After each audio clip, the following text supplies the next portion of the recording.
Seguramente las escenas que acaban de ver les habrán impresionado. Sin embargo, en la vida de los buitres esto es frecuente. No hemos buscado algo fuerte que pueda llamar su atención hacia la vida de esta ave carroñera española. Pretendemos más bien responder a preguntas que seguramente se le ocurren a cualquier curioso de los animales de la fauna ibérica. ¿Cómo se las arreglan los buitres para encontrar las carroñas en los campos? ¿Qué va a pasar con los buitres ahora que dicen que ya no se abandonan los cadáveres de los animales de labor al aire libre? ¿Qué hay de esos comederos o refugios para rapaces que hemos oído que se inauguran? ¿Son realmente eficaces?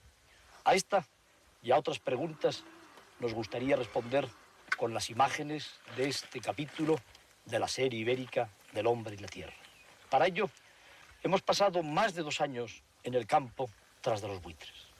Les hemos seguido principalmente con la larga vista de nuestros teleobjetivos. De esa manera, podremos responder a algunas de las preguntas que seguramente le interesan a usted para proteger mejor a los buitres españoles.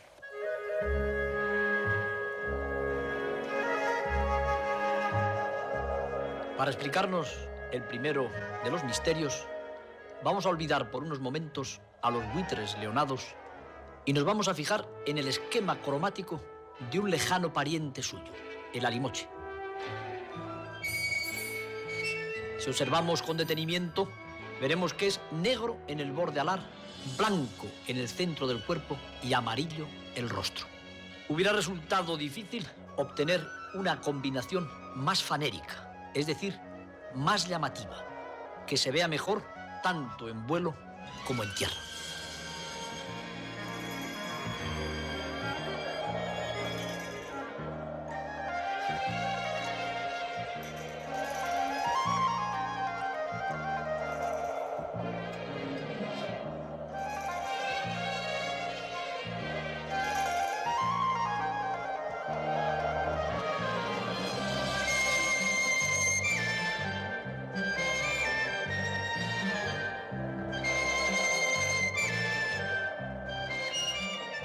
Cuando un animal resulta llamativo, es que tiene algún interés para llamar la atención de los demás.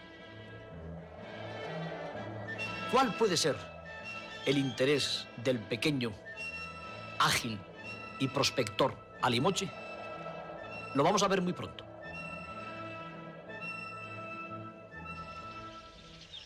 Cuando un pastor abandona el cadáver de una res en las primeras horas de la mañana, el primero de los comensales es generalmente el alimoche.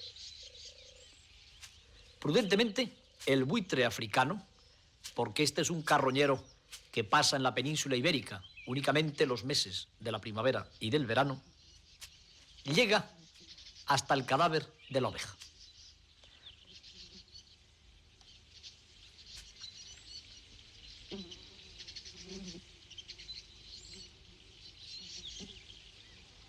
Se percata primero de que no hay nada peligroso en los alrededores.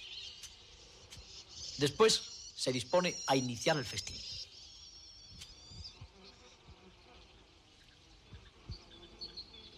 Pero el festín del alimoche resulta siempre muy exiguo porque su pico alargado y débil únicamente puede desgarrar los tejidos blandos. El alimoche solo se alimentará en la región inguinal, en las mamas, en los ojos y en el hocico de la res. Sin el concurso de un pico fuerte, auxiliar, el alimoche prácticamente no podría comer ni sobrevivir. Por esta razón, al alimoche le interesa mucho que le vean los buitres leonados, que tienen precisamente el pico fuerte que a él le falta. Por esta razón, de la misma manera que el alimoche prospecta desde la primera hora y es llamativo, el cuervo carnicero o cuervo común, otro colaborador espontáneo de los buitres, es también muy llamativo, aunque su plumaje sea enteramente negro. Se puede ser negro, pavonado y ser llamativo, porque la técnica de los heliógrafos, de los espejos, que lanzan destellos al espacio que ha sido empleada ya por el hombre desde tiempos quizá prehistóricos, es la que pone en juego el cuervo. Cuando el cuervo encuentra una carroña, una res muerta, se mueve como el alimoche en su torno, y de su plumaje brillante, especular, escapan los destellos que llegan altos, muy altos en el cielo. Las precauciones y los temores que tanto los cuervos como los alimoches tienen al acercarse a la presa son precisamente los que les obligan a moverse y a lanzar al espacio los destellos de su plumaje.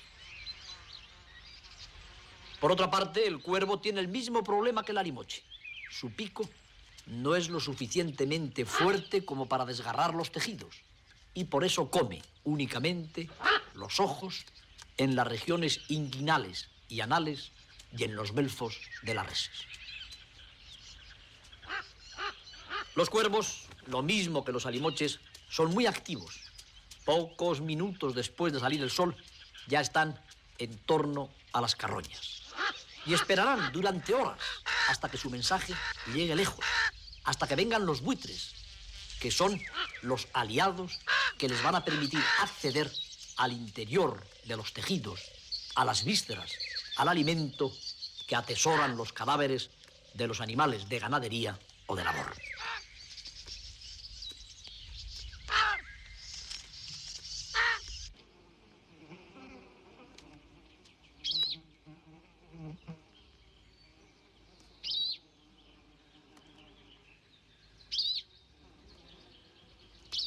En sus esfuerzos por romper el pellejo, no cesan de moverse en torno a la res estos semáforos vivientes, estas aves fanéricas que constituyen aquel legendario olfato de los buitres que se decía que podían aventar, oler desde muy lejos el olor de los animales muertos.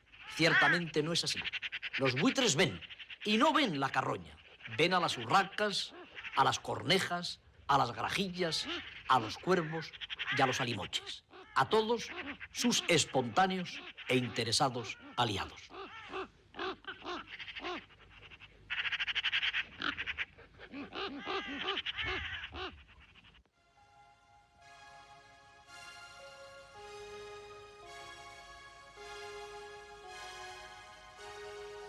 Pero retrocedamos nuevamente en el tiempo.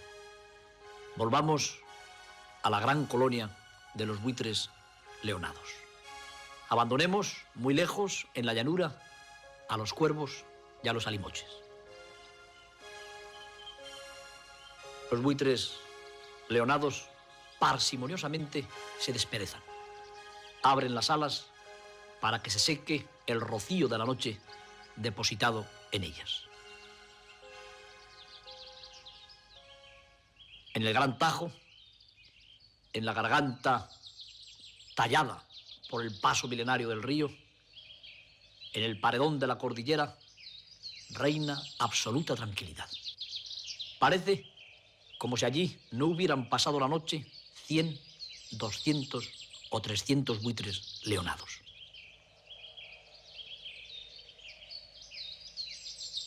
Cual pétreos centinelas se limitan a mirar. Y nosotros aprovechamos su quietud para estudiar las formas de su cuerpo.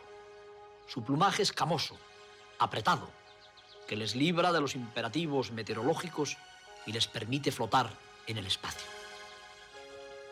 Su pico acerado, ganchudo, capaz de romper el pellejo de los animales más grandes. Su vista penetrante, siempre alerta, que puede ver tan lejos en el espacio como seguramente no lo hace animal alguno.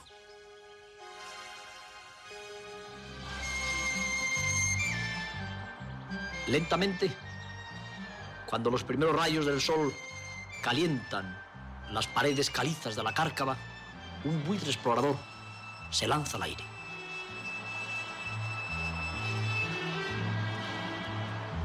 Es un prospector de térmicas. Está averiguando de alguna manera si se elevan ya las poderosas columnas de aire caliente que van a permitir a los buitres ganar las altas cotas del espacio.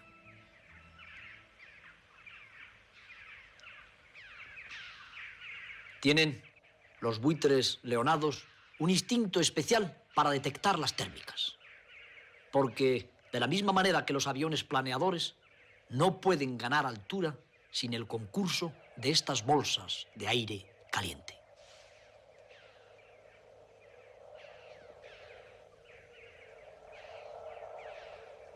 Cuando algo diga a los buitres leonados que hay térmicas, se lanzarán al espacio cual si hubieran recibido un mensaje imperativo.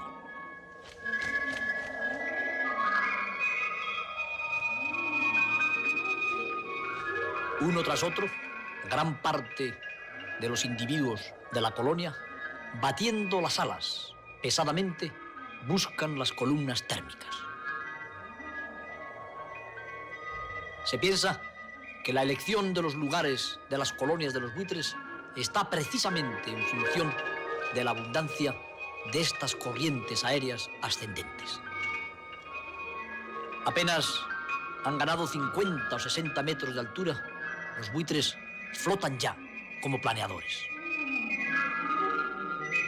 Gracias a la adecuada proporción que existe entre la superficie de sus alas y el peso de sus cuerpos, pueden permitirse el lujo de flotar sin aparente esfuerzo.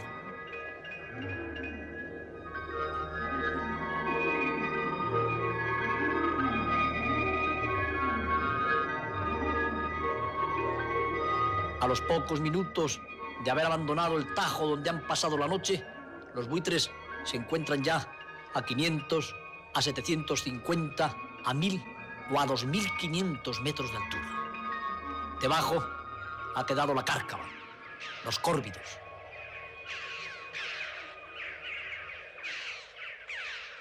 Las escuadras de los buitres prospectores se van a distribuir ahora sobre el páramo o sobre la montaña que vigilan. En aparente desorden, unos se van hacia la derecha, otros hacia la izquierda, otros al frente. Pero no todos los buitres se han ido a la búsqueda de carroñas. Una buena parte de los efectivos de la comunidad permanece soleándose en las cornisas o cerca de las crías cuando se trata de individuos reproductores. ¿Cómo se las arreglan los buitres leonados para dividir el trabajo? ¿Cómo saben los que deben partir por la mañana a buscar cadáveres o los que deben quedarse en la colonia? Se piensa que es un problema de hambre. Los últimos que comieron tienen aún restos en el buche y no tienen necesidad de prospectar. Los más hambrientos no dejarán de vigilar 1 metro cuadrado de su área de influencia. Van a la búsqueda ni más ni menos que de los destellos que lanza el cuervo pavonado o del mensaje heliográfico que lanza el alimoche en la llanura.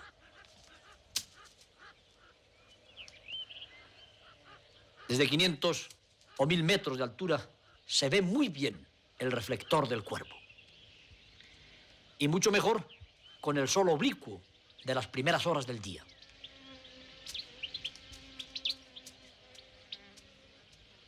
Teóricamente, siempre habrá un buitre que está dominando el lugar donde se encuentra el cuervo, la urraca, la corneja o el alimoche.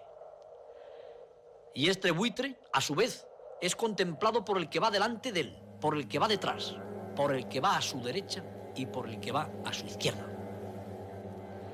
Y cuando este buitre ciñe las alas y despega el tren de aterrizaje, el mensaje de su descenso, de uno en otro buitre, recorrerá 20, 30, 40, 60 kilómetros. Llegará hasta el corazón de la colonia.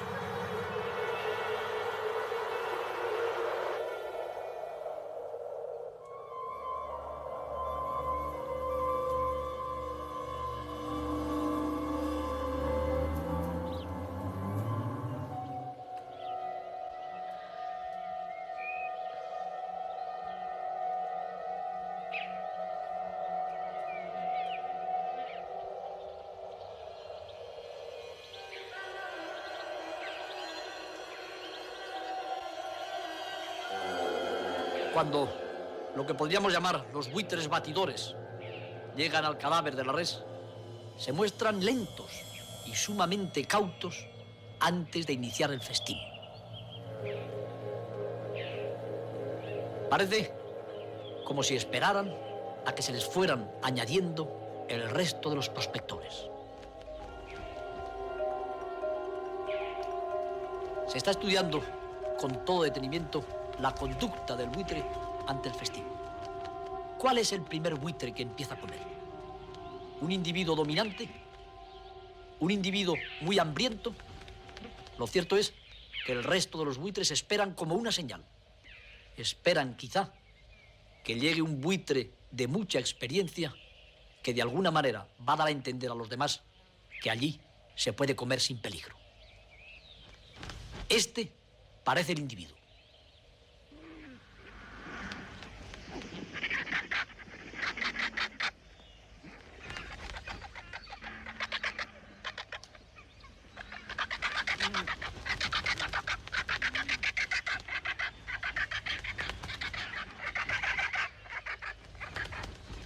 Pero ya ha llegado el mensaje ansiado hasta la colonia.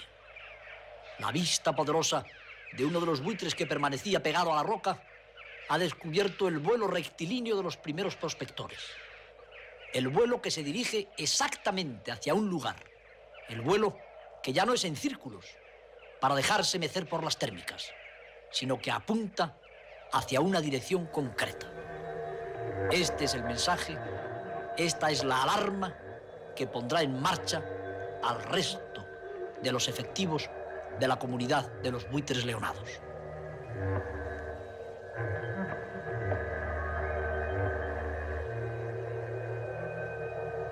Ahora no van a volar ya como los primeros prospectores buscando primero altura. Se limitan a dirigirse en línea recta, con pesados golpes de ala, hacia el lugar donde sus compañeros están dando fin, seguramente, a la res hallada.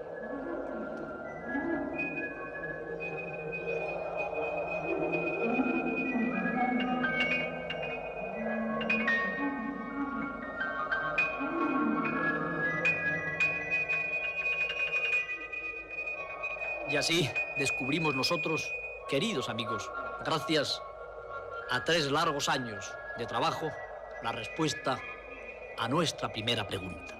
¿Cómo encuentran los buitres las carroñas? No es gracias a un olfato portentoso, como se venía diciendo en tantas regiones de España. Los buitres son prácticamente anósmicos, no huelen. Es merced a la vista penetrante. Es merced a la organización perfecta en la sociedad vulturina. Es gracias a la colaboración con los prospectores más pequeños y mejor distribuidos, que son los córvidos y los alimoches.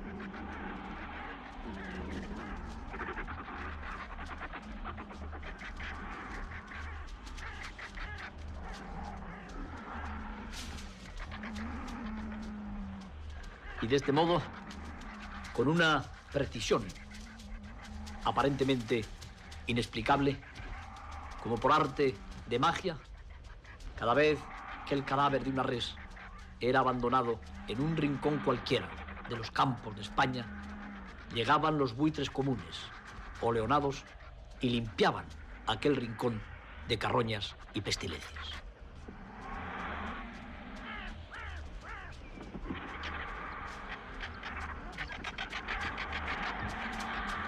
En este aspecto, la función benefactora de los buitres resulta clarísima.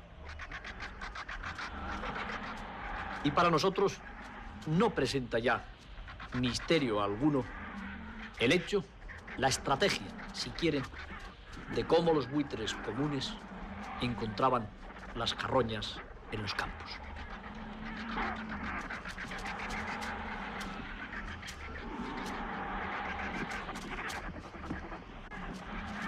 Son extraordinariamente meticulosos los buitres leonados en la limpieza de los restos.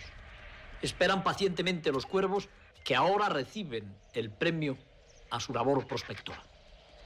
Porque todas las piltrafillas que quedan entre la hierba, la carne pegada al hueso, aquellas partes de la res que el pico incisivo del buitre no puede conquistar, es el postre, es el premio del cuervo carnicero o de la limoche. Y aquí, amigos míos, cerramos nuevamente el ciclo. Empezábamos con los alados prospectores que al amanecer recorrían el campo en búsqueda de reses muertas. Terminamos con ellos, que reciben la justa compensación.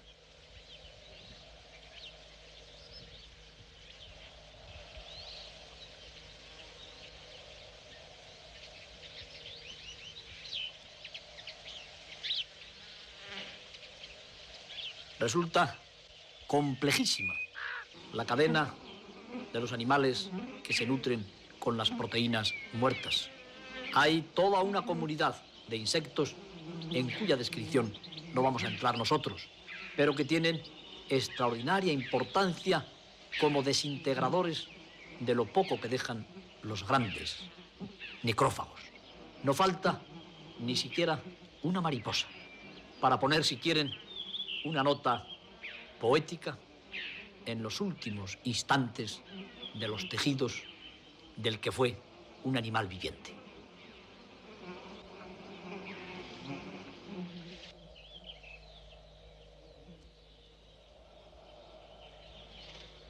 Pero ya se encuentra pocas veces en los campos de España la firma del buitre leonado, la pluma voladora que con la muda cayó en el lugar de la carroñada.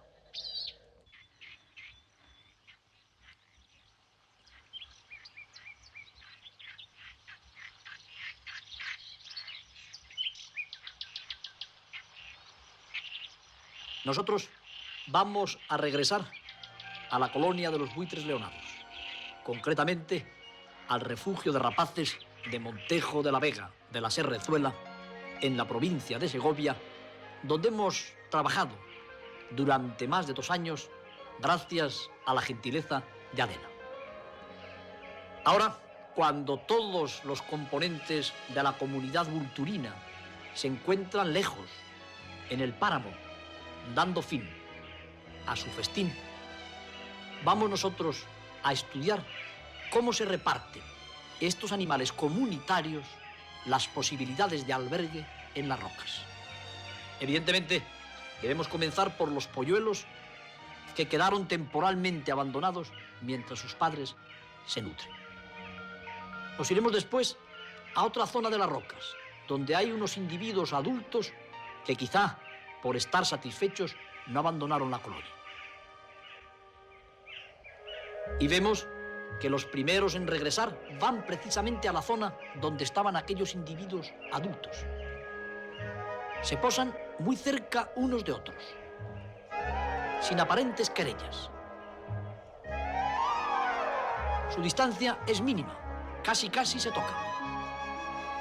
Parece como si sintieran el gusto por el gregarismo.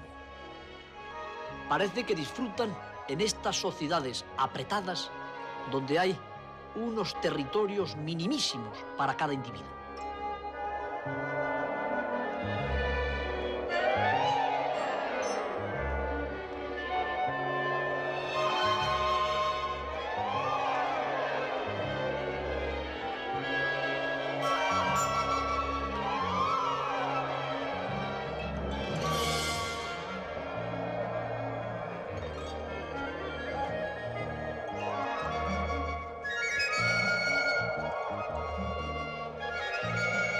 Todos estos buitres constituyen lo que se llama en etología el club de los solteros. Son individuos inmaduros, de menos de 4 o 5 años. O son, permítasenos la extrapolación, viudos. Son buitres que por alguna razón no se encuentran criando, han perdido la pareja. Todos ellos célibes fisiológicos. Se llevan perfectamente. Son los primeros en marcharse y también los primeros en regresar. Pero la mayor parte del roquedo es propiedad de los buitres adultos, de los individuos que se encuentran en pleno periodo reproductor.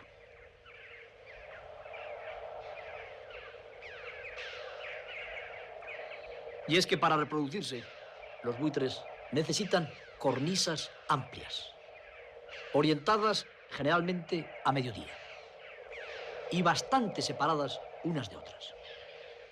Ahí únicamente las parejas y los polluelos entran en contacto. No se permite el hacinamiento. Así como los buitres leonados son sumamente gregarios, si no tienen necesidades reproductoras, resultan bastante intolerantes en las áreas de cría.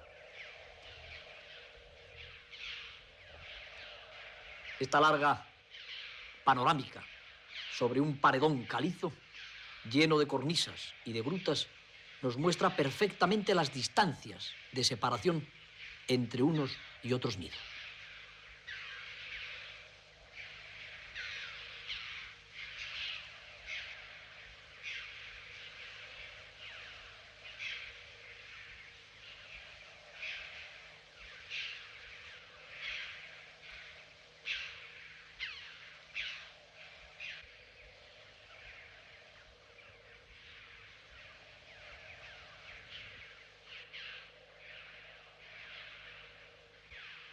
Y nos va a mostrar también que los buitres reproductores son más agresivos que los célibes. De alguna manera, precisan mayores territorios para su permanencia.